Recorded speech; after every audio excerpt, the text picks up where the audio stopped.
नमस्कार. श्री स्वामी समर्थ. स्वामी चरित्रसार या चॅनलमध्ये आपलं स्वागत आहे. स्वामी तुमच्या सर्व चांगल्या इच्छा पूर्ण करोत हीच स्वामींच्या चरणी प्रार्थना करते आणि आपल्या व्हिडिओला सुरुवात करते. आज आपण स्वामी प्रकट दिनानिमित्त कोणती सेवा करावी याबद्दल माहिती पाहणार आहोत.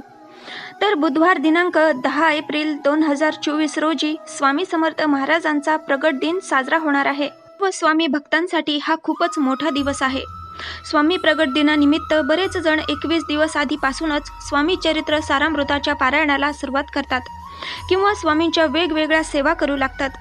काहींचे 108 स्वामी चरित्र पारायण चालू असेल, काहींची दत्त सेवा चालू असेल. अशा अनेक सेवा भक्तिभावाने स्वामी भक्त करत असतात. परंतु असेही बरेच जण आहेत ज्यांना 21 दिवसांची सेवा करणं शक्य नाही झालं. त्यांनी 31 मार्च ते 10 एप्रिल या दरम्यान 11 दिवसांच्या कोणत्या सेवा कराव्यात त्या आपण बघूयात. तुम्हाला 21 दिवसांचं स्वामी चरित्राचं पारायण करणं शक्य नाही झालं तर ठीक आहे, आता तुम्ही स्वामी चरित्राचं 11 दिवसांचं पारायण करू शकता. म्हणजे तुमचे स्वामी चरित्राचे 11 पारायण 11 दिवसात पूर्ण होतील. किंवा तुम्ही रोज 11 माळ श्री स्वामी समर्थ या मंत्राचा अखंड जप 11 दिवसांचा संकल्प करूनही करू शकता. त्यानंतर ज्यांना दत्त महाराजांची सेवा करायची आहे त्यांनी 11 दिवस श्री सप्तशती गुरुचरित्रसार या ग्रंथाचं पठण करायचं आहे. श्री सप्तशती गुरुचरित्रसार हा ग्रंथ 11 दिवस रोज पूर्ण वाचायचा आहे. तसेच ज्यांना गुरुचरित्राचं पारायण करण्याची इच्छा आहे त्यांनी 7 दिवसांचं गुरुचरित्राचं पारायणही करू शकता. तुम्ही कोणतीही सेवा करणार असाल तरी नियम पाळून करा. गुरुचरित्राचे नियम तर तुम्हाला माहीतच असतील, परंतु तुम्ही जर स्वामी चरित्राचं पारायण करणार असाल किंवा श्री सप्तशती गुरुचरित्रसार या ग्रंथाचं पारायण करणार असाल तरीही तुम्हाला 11 दिवस मांसाहार बंद करायचा आहे. तुमच्या घरातील लोक खात असतील तर तुम्ही त्यांना बनवून देऊ शकता, परंतु तुम्ही खाऊ नका. आपल्या स्वामी महाराजांना सगळं माहीत आहे, ते बघत आहेत. त्यामुळे तुम्ही कोणतीही स्वामी सेवा करायला घाबरू नका. तुमचं मन स्वच्छ आहे ना, मग तुम्ही मनापासून आणि श्रद्धेने केलेली कोणतीही सेवा ही स्वामींपर्यंत पोचतेच.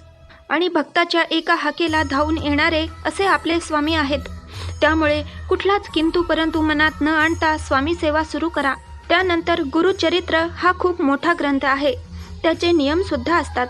त्यामुळे ज्यांना गुरुचरित्राचं पारायण करणं शक्य होत नाही असे लोक श्री सप्तशती गुरुचरित्रसार या ग्रंथाचं पारायण करतात. या ग्रंथाचं पारायण करण्यासाठी तुम्हाला दिवसातील फक्त 2 तास लागतील. असं 11 दिवस रोज तुम्हाला या ग्रंथाचं पारायण करायचं आहे. सप्तशती गुरुचरित्रसार या ग्रंथाचं पठण करताना तुम्हाला ब्रह्मचर्याचं पालन करायचं आहे. त्याचबरोबर कांदा लसूण 11 दिवस खाऊ नका. त्यानंतर या ग्रंथातील अध्याय छोटे छोटे आहेत. हा ग्रंथ पठण करायला सुरुवात करण्याआधी तुम्हाला श्री दत्तात्रेय स्तोत्रमचं पठण करायचं आहे. आपलं मन स्थिर होण्यासाठी एकदा श्री दत्त स्तोत्र म्हणावं. तुम्हाला 11 दिवस रोज संपूर्ण ग्रंथ पठण करायचं आहे, म्हणजेच वाचायचं आहे. असे तुम्ही 11 दिवस 11 पारायण करा. तुम्हाला खूप चांगला अनुभव येईल. त्याचबरोबर ज्यांना स्वामी चरित्र सारामृताचे 11 गुरुवार व्रत करणं शक्य होत नाही, उपवास झेपत नाही, त्यांनी उपवास न करता हे 11 दिवस 11 पारायण करावेत. त्यांना 11 गुरुवार केल्याचंच फळ मिळणार आहे. त्यानंतर तुम्हाला जर कुठलंच पारायण करणं शक्य होत नसेल त्यांनी 31 मार्च ते 10 एप्रिल रोज दत्तबावनीचं पठण करावं. दत्त भक्तांना माहिती असेल दत्तबावनी काय आहे. तुम्हाला 11 दिवस रोज 11 वेळा दत्तबावनी म्हणायची आहे. तुम्ही कुठलीही सेवा सुरू केली तरी तुम्हाला मांसाहार करता येणार नाही. मांसाहार तेवढे दिवस बंद करायचा आहे हे लक्षात घ्या. दत्तबावनी ही सेवा अतिशय प्रभावी आहे. त्याचप्रमाणे सांगितलेल्या सेवांपैकी तुम्ही कुठलीही एक तरी सेवा करा. तुमची मनोकामना नक्कीच पूर्ण होणार आहे. तुम्ही दत्तबावनीची ही सेवा संकल्प करूनही करू शकता, परंतु संकल्प केला तर सेवेला खंड पडू देऊ नका. जेवढ्या दिवसांचा संकल्प कराल तेवढे दिवस रोज सेवा पूर्ण करा. तुमच्या आयुष्यातील अशक्य गोष्टीही या सेवेने शक्य होऊ लागतील.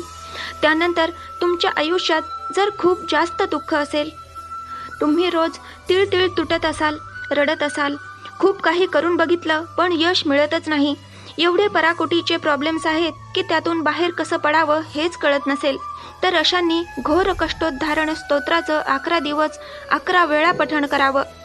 या स्तोत्राचं नाव जर तुम्ही पाहिलं तर घोर कष्ट उद्धारण स्तोत्र नावावरूनच कळत आहे की हे स्तोत्र कशासाठी आहे. आयुष्यात आलेल्या प्रत्येक संकटांचा उद्धार करण्यासाठी, आयुष्यातून दुःख बाहेर काढण्यासाठी घोर कष्टोद्धारण स्तोत्राचं पठण करायचं आहे. अतिशय प्रभावी आणि प्रचिती देणारी ही सेवा आहे. तुमच्यावर आलेल्या संकटांचं निवारण करण्यासाठीचं शस्त्र म्हणजे घोर कष्टोद्धारण स्तोत्र आहे. तुम्ही फक्त ही सेवा करून बघा.